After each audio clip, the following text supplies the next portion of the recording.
Hi welcome സനം വ്ലോഗിലേക്ക് നിങ്ങൾക്ക് എല്ലാവർക്കും സ്വാഗതം. ഞാൻ ഇന്ന് ഞങ്ങളുടെ മുമ്പിലേക്ക് വന്നിട്ടുള്ളത് ചെറിയ വിശേഷമായിട്ട്. എന്താണെന്ന് വെച്ചാൽ എൻ്റെ വലിയ ഇത്താൻ്റെ വീട്ടിലേക്ക് ഞാൻ പോയതാണ് ഇന്നത്തെ ഒരു ദിവസം. വലിയ ഇത്താൻ്റെ വീടെന്ന് പറയുന്നത് വലിയൊരു പ്രദേശം, ഗ്രാമപ്രദേശങ്ങളുടെ വീടാണ് എൻ്റെ വലിയ ഇത്താൻ്റെ വീട്. ഞങ്ങൾ ചെറുപ്രായത്തിലെല്ലാം എൻ്റെ ഇത്താൻ്റെ വീട്ടിലേക്ക് ഇടയ്ക്കിടയ്ക്ക് നിൽക്കാൻ പോകും. പഠിക്കുന്ന സമയത്തൊക്കെ ഇത്താൻ്റെ വീട്ടിൽ നിന്നാണ് ഞാൻ പഠിക്കാനൊക്കെ ഇടയ്ക്കിടയ്ക്ക് നമ്മൾ പോവും. പിന്നെ അങ്ങനെ ഇടയ്ക്കിടയ്ക്ക് പോകുമായിരുന്നു ഇത്താൻ്റെ വീട്ടിലേക്കൊക്കെ. ഇപ്പോൾ നമ്മൾ ഇത്താൻ്റെ വീട്ടിലേക്കെല്ലാം പോവാറ് കുറവാണ്. ചെറുപ്രായത്തിൽ ഇത്താൻ്റെ വീട്ടിലേക്ക് നമ്മൾ ഇടയ്ക്ക് പോവും. പിന്നെ സ്കൂൾ ലീവിലാണെങ്കിലും അങ്ങനെ ഒക്കെ പോയി കുറേ നിൽക്കും നമ്മൾ. അപ്പോൾ ഇപ്പോൾ അതിനേക്കാളും ഇപ്പോൾ നല്ല രസമാണ്. ഇപ്പോൾ അവിടെ മുമ്പ് ഇങ്ങനെ ആയിരുന്നില്ല. ഇപ്പം അതിനേക്കാളും നല്ലൊരു രസമായിരുന്നു. അപ്പോൾ കുറച്ച് ദൂരം ഞാൻ ബസ്സിലായിരുന്നു പോയിട്ടുള്ളത്. എൻ്റെ മോൻ ആദ്യമായിട്ടാണ് ഇത്താൻ്റെ വീട്ടിലേക്ക് ബസ്സിൽ പോയിരുന്നത്. അല്ലെങ്കിൽ ആരെങ്കിലും പോകുമ്പോൾ അവർ കൂടെ കാറിൽ പോകും. എന്നിട്ട് ഇവർ പോകുമ്പോൾ സമയം നല്ല രസമുണ്ടല്ലോ എന്നറിയുന്നു. ഇത് അവരുടെ വീട്ടിലേക്ക് പോകുമ്പോൾ ഉണ്ടാകുന്ന തോടുകളും അതുപോലെ തന്നെ തെങ്ങിന് കവുങ്ങുകളും പിന്നെ കുറച്ച് കഴിയുമ്പോൾ ഒരു കൃഷി നമുക്ക് കണ്ടത്തിന് എന്താണെന്ന് പറയുന്നത് നെൽകൃഷി ഉണ്ടാക്കുന്നതും പാടങ്ങളൊക്കെ നമുക്ക് കാണാൻ പറ്റും. പണ്ടത്തെ കാലത്ത് നമ്മളങ്ങോട്ട് പോകുന്നത് നെൽകൃഷി ഉണ്ടാക്കുന്നതും തോട് അരികിലുള്ളൊരു കൊണ്ടാണ് അവർക്ക് നെൽകൃഷി ഉണ്ടാക്കാൻ പറ്റുന്നത്. എന്തൊരു രസമാണ് അവിടെ പോകുമ്പോൾ. നല്ലൊരു അടിപൊളിയാണ്. നമുക്ക് ആ സ്ഥലം നടന്നിട്ട് പോകുമ്പോൾ പണ്ടത്തേക്ക് ഇങ്ങനെ ഓർമ്മ ചെയ്താൽ ഇതുവഴി. അപ്പോൾ ഇങ്ങനെ റോഡൊന്നും ഉണ്ടായിരുന്നില്ല. ഇപ്പോൾ പഞ്ചായത്ത് വഴി റോഡാണ് രണ്ട് ഭാഗത്തും. പിന്നെ വീടാണ് അത്. രണ്ട് ഭാഗത്ത് കാടും പ്രദേശങ്ങളായിട്ടുള്ള വീടാണ്. പണ്ടുള്ള വീടുണ്ട്. ഇപ്പോൾ ആ വീടൊക്കെ കുറേ മാറിയിട്ട് വീട് തന്നെ ചേഞ്ച് ആക്കിയേട്ടാ. മുമ്പ് ഇത്ര ഇങ്ങനെയുള്ള വീടായിരുന്നില്ല. പണ്ടത്തെ വീട് അവരുടെ വീട് വലിയ വീടായിരുന്ന അത് ഓടിട്ട വരിക. പക്ഷെ ഇപ്പം അതൊക്കെ മാറിയിട്ട് വലിയൊരു വീടാക്കിയിട്ടുണ്ട്. പക്ഷെ നല്ല രസമായിട്ട് ഇവിടെ പോകുമ്പോൾ നല്ലൊരു ഭംഗിയാണ്. അടിപൊളി പ്രകൃതിഭംഗങ്ങൾ നമുക്ക് ആസ്വദിച്ച് പോകാം. ഇവിടെ പക്ഷെ പ്രകൃതിഭംഗങ്ങളാണ്. പക്ഷെ എൻ്റെ ഏട്ടന് വീടിൻ്റെ മേലെ ഭാഗത്തുള്ള വീഡിയോ ആക്കി കഴിഞ്ഞാൽ നിങ്ങൾ വിചാരിക്കും ഇത്രയും നല്ല രസമുണ്ടോ എന്ന്. പക്ഷെ ഞാനങ്ങനെ ഇന്നലെ എനിക്ക് പറ്റിയില്ല, അങ്ങനെ പോയി ചെയ്യാൻ പറ്റിയില്ല കേട്ടോ. അപ്പം നിങ്ങളെല്ലാവരും എൻ്റെ വീഡിയോ സ്കിപ്പ് ചെയ്യാതെ എല്ലാവരും സ്കിപ്പ് ചെയ്യാതെ തന്നെ കാണണം കേട്ടോ. അപ്പോൾ നിങ്ങളെല്ലാവരും സ്കിപ്പ് ചെയ്യാതെ കണ്ടു നോക്കിക്കോളും.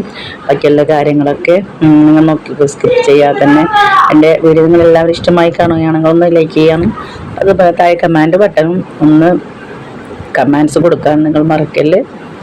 പുതിയതായിട്ട് വന്നിട്ടുണ്ടെങ്കിൽ ഞാൻ എന്താ പറയുന്നത്, നിങ്ങളോട് സബ്സ്ക്രൈബ് ചെയ്യാനും മറക്കല്ല.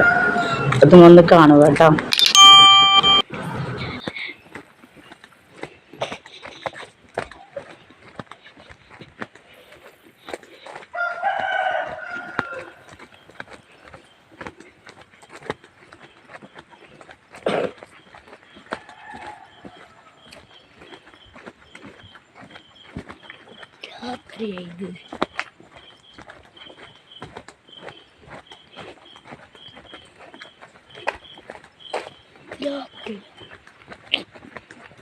രാത്രി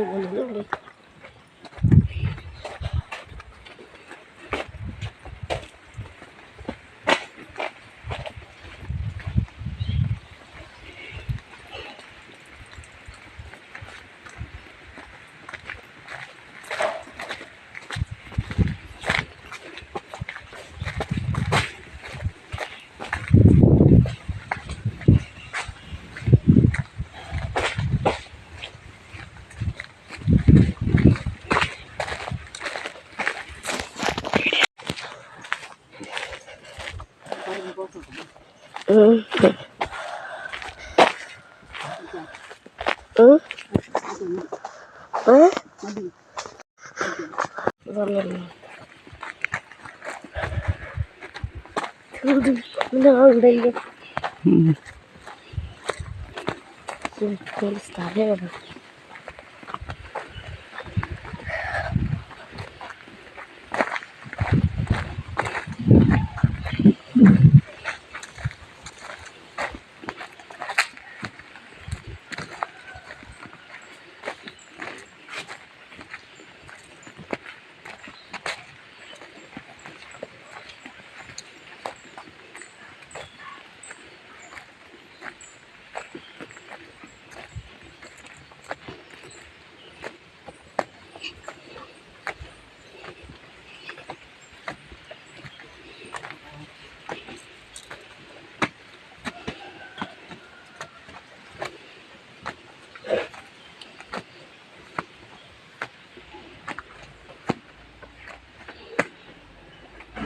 അങ്ങനെ ഇത്താൻ്റെ വീട്ടിലേക്ക് എത്തിയട്ടാ. ഇപ്പോൾ ഇത്താൻ്റെ വീട്ടിൽ ഓരോ കല്യാണം ഉണ്ട് ഇത്താൻ്റെ പിള്ളേരെ ഡിസംബറിലും. അങ്ങനെ ഇപ്പോൾ കുറച്ച് മുമ്പത്തെ വീടിന് അവരെ വീടിൽ കുറച്ച് റിപ്പയർ ആക്കാനുണ്ട്. അങ്ങനെ ഇപ്പോൾ റിപ്പയർ ആക്കുന്നതാണ്. ഇപ്പോൾ അവിടെ പണിയൊക്കെ നടക്കുന്നുണ്ട്. അപ്പം എന്നെ കുറേ നിർബന്ധിപ്പിച്ചിരുന്നു ഇത്ത നിൽക്കുന്നുണ്ട്. ഇപ്പം മോക്ക് പിന്നെ നബിദിനെല്ലാം ഉണ്ടല്ലേ കാര്യം മദ്രസിൻ്റെ, അങ്ങനെയായിട്ട് ഞങ്ങൾക്ക് നിൽക്കാൻ പറ്റുന്നില്ല. പിന്നെ മോൾ മദ്രസിൻ്റെ ലീവ് എടുക്കാറില്ല. പിന്നെ മദ്രസിന് ഓണത്തിന് ലീവും കൊടുത്തില്ലല്ലോ, അതുകൊണ്ടാണ്. പക്ഷേ ഇവിടെ നല്ല രസമാണ് കേട്ടോ. ഇതിൻ്റെ അപ്പുറത്താണ് എൻ്റെ ഇത്താൻ്റെ വലിയ മോൻ്റെ ഭാര്യൻ്റെ വീടും ഇതിനപ്പുറത്തെ സൈഡാണ്. അങ്ങനെ ഇത്താൻ്റെ അലിയ പോയിട്ടുണ്ടായിരുന്നു പണീൻ്റെ കാര്യങ്ങളെല്ലാം എന്തെല്ലോ വാങ്ങാനും അങ്ങനെയൊക്കെ പുറത്ത് പോയിട്ടുണ്ടായിരുന്നു. ഇത്താൻ്റെ മരുമോള് നല്ലൊരു ബനാന കായ് കാച്ചി ഉണ്ടാക്കിയിട്ടുണ്ടായിരുന്നു. അത് നല്ല ചായയും കുടിച്ച് ഞങ്ങൾ പിന്നെ റിട്ടേൺ വീട്ടിലേക്ക് വന്നു.